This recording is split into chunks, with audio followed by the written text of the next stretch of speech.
Estimados hermanos y amigos, tengan ustedes muy buenos días. Hoy tenemos un estudio de Marcos.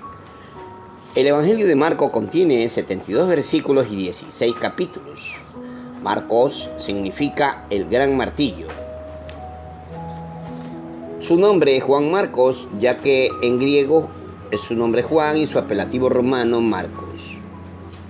Marcos fue escrito en la ciudad de Roma, basándose en los latinismos que aparecen en el texto, como por ejemplo la palabra denarius, legión, soldado, guardia, centurión, ya que en Roma habían grandes cantidades de ejércitos. Entonces se presume que el Evangelio de Marcos fue escrito en Roma. Bien. También hay otros autores que atribuyen a que el libro de Marcos fue escrito en Antioquía, pero por los latinismos tenemos la ubicación que es en Roma. Muy bien. El trasfondo histórico de Marcos. Marcos es el segundo evangelio del Nuevo Testamento. Narra la vida de Jesús desde su bautizo hasta su muerte y resurrección. Sí. Es traducido en lenguaje griego y es contrario a Mateo, no tiene lenguaje narrativo, sino prosaico. Muy bien.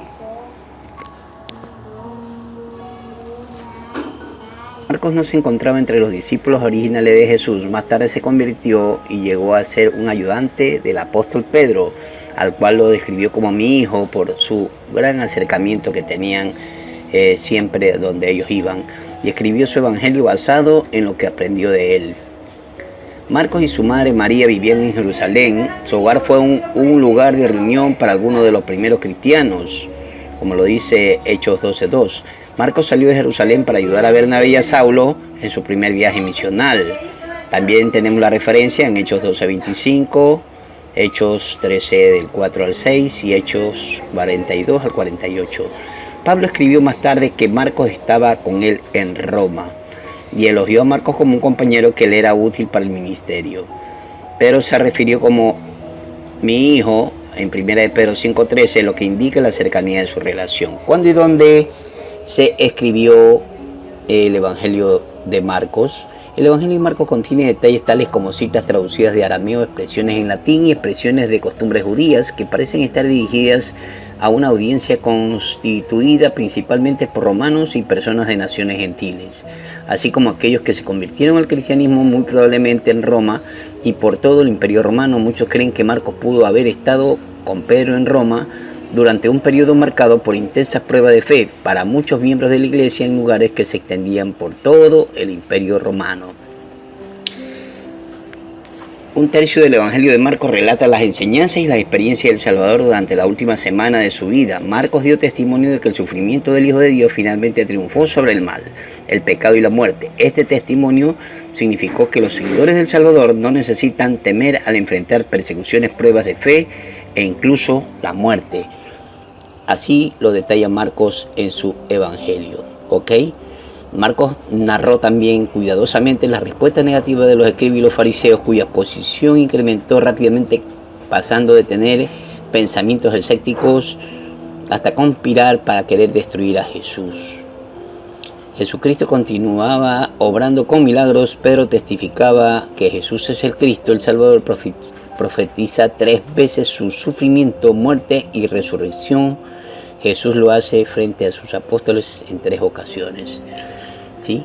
Y durante la última semana de su vida, el Salvador entra en Jerusalén, enseña a sus discípulos, padece en Getsemaní y es crucificado, y luego resucita al tercer día. Bien, como vemos, también la historia de Marcos es casi parecida a la de Mateo, porque también Marcos relata la llegada del Mesías, el Salvador, ¿sí? Y es importante saber que Marcos era una persona que, a pesar de que muchas personas opinaban de que no era una persona valiente, puesto que cuando llegaron a apresar a algunos de los apóstoles, Marcos se escondió, dice, para que no lo tomaran en cuenta, pero luego tuvo que salir, dice. Bueno, Marcos pudo tener muchos defectos, pero una cosa sí es importante, el saber que Marcos estuvo sirviendo en la obra junto con Pablo, Bernabé, y también trabajó con Pedro. En la muy allegado a Pedro, Marco también prestaba su casa para las reuniones, y justamente la última cena se la hizo en una de sus casas. Entonces nos damos claramente, y era un testigo fiel de lo que Cristo hizo. Así que los relatos que se encuentran en la carta en el Evangelio de Marcos nos muestran la vida de Jesús, milagros, sus obras, su muerte y su resurrección, ¿sí? Así es. Entonces también habló de los fariseos también. Él detalló todas las conspiraciones que hacían los fariseos contra Jesús. Entonces nos damos cuenta claramente cómo Marcos participó bastante en la obra. Además, Marcos es uno de los evangelios admitidos por el Deuterocanónimo, y por eso que constituye uno de los 4 evangelios principales, ¿verdad? Entonces, estimados amigos, ¿qué podemos nosotros rescatar del libro de Marcos? Del evangelio de Marcos podemos rescatar que Marcos era una persona que le gustaba trabajar para la obra. Marcos, a diferencia de Mateo, Mateo era una persona que siguió a Jesús cuando lo llamó y que dio testimonio fehaciente de todo lo que Jesús hizo. Marcos, en cambio, le gustaba participar, ¿sí? Con los apóstoles. Él lo hizo con Pablo y Bernabé en uno de sus primeros viajes. Lo hizo con Pedro también.